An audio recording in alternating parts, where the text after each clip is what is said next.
साथियों, 2 दिन पहले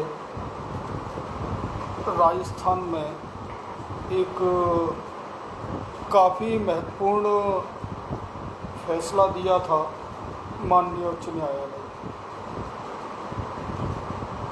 एसआई भर्ती रद्द करने का। हर व्यक्ति के अपने अपने विचार हैं और हर व्यक्ति को अपने विचारों को व्यक्त करने की स्वतंत्रता है। वैसे देखा जाए तो हमने बचपन से जब से होश संभाला है, हमने हमारे भारतवर्ष में न्याय की एक ही अवधारणा सुनी है कि चाहे 99 गुनाहगार छूट जाएं पर एक भी बेकसूर ना फंसे। तो शायद ये फैसला न्याय के इस सिद्धांत की पूर्ति नहीं करता। हालांकि न्यायालय के जो भी आदेश हैं, माननीय न्यायालय है, उसके आदेशों पर प्रश्न चिन्ह नहीं है, पर प्रत्येक न्यायालय के फैसले में हमेशा कोई ना कोई सुधार की गुंजाइश रहती है।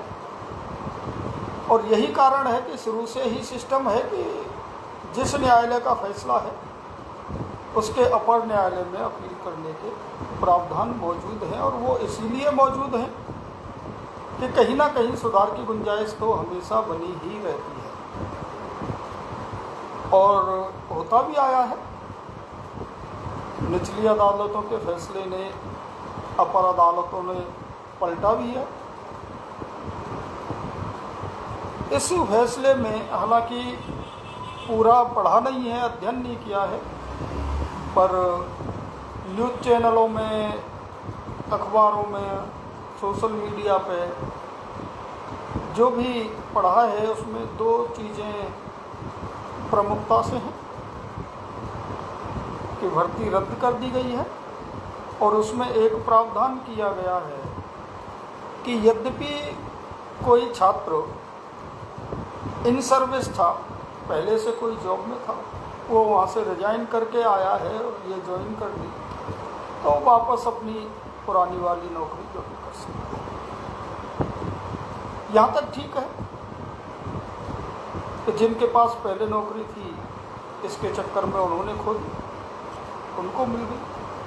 पर इसका एक पहलू और है। कुछ बच्चे ऐसे भी हैं जिन्होंने पूरी ईमानदारी से और अपनी मेहनत से जाने कैसे कैसे करके ये परीक्षा पास की। वो पूरी तरह से ईमानदार थे और ईमानदारी से ही उन्होंने ये परीक्षा पास की थी। उनकी परिस्थितियां जाने कैसी थी, वो दोबारा पेपर देने की स्थिति में हैं या नहीं है, क्या उनकी अब 4 साल में परिस्थितियों में क्या बदलाव आ गया। और ये भी ज़रूरी नहीं है कि जिस छात्र ने एक बार कोई परीक्षा पास कर ली, दोबारा किस्मत उसका इतना साथ दे दे कि वो दोबारा भी पास कर ले। तो ऐसे भी कुछ बेकसूर हैं, उनका क्या, उनके जीवन का क्या हो।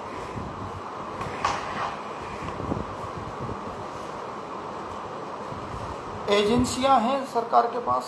और इसमें ये भी बता दूं कि जो हमारी मौजूदा सरकार है वो भी शायद न्याय के उसी सिद्धांत पर काम करना चाह रही थी कि चाहे 99 गुनाहगार छूट जाएं पर एक भी गुनाहगार ना, बेगुनाह ना फंसे। उसी सिद्धांत पे काम करने की वजह से सरकार ने रद्द करने का फैसला नहीं लिया था, पर न्यायालय ने आदेश दे दिया। हो सकता है इसकी रिवीजन हो, इसकी अपर बेंचों में रिवीजन हो जाए, वहाँ क्या फैसला होता है वो भविष्य ही जाने। पर कुल मिलाकर इतना ही है कि अगर जैसे पुरानी नौकरियों को रिजाइन करके इस नौकरी को ज्वाइन करने वाले छात्रों के लिए कोई प्रावधान था, तो जो बेचारे बिल्कुल पूरी तरह से ईमानदार थे, जिन्होंने पूरी ईमानदारी से ये परीक्षा पास की थी, उनके लिए भी कोई ना कोई प्रावधान होना चाहिए था।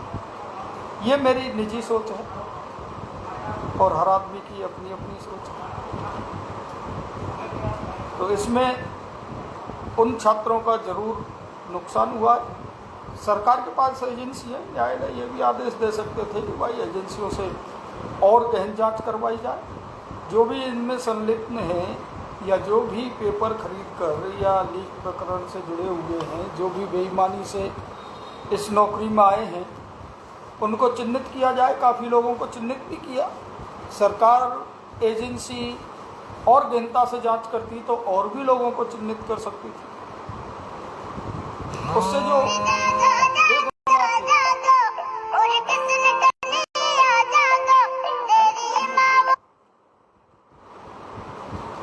अब देखते हैं क्या होता है, सरकार क्या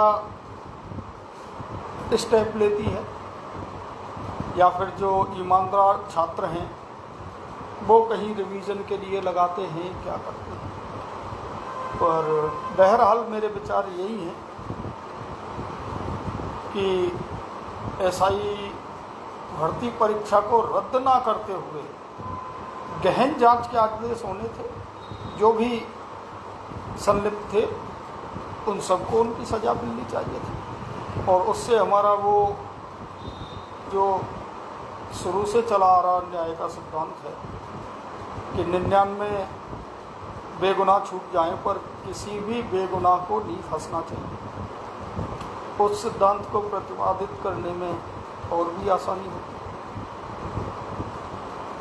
ठीक, धन्यवाद।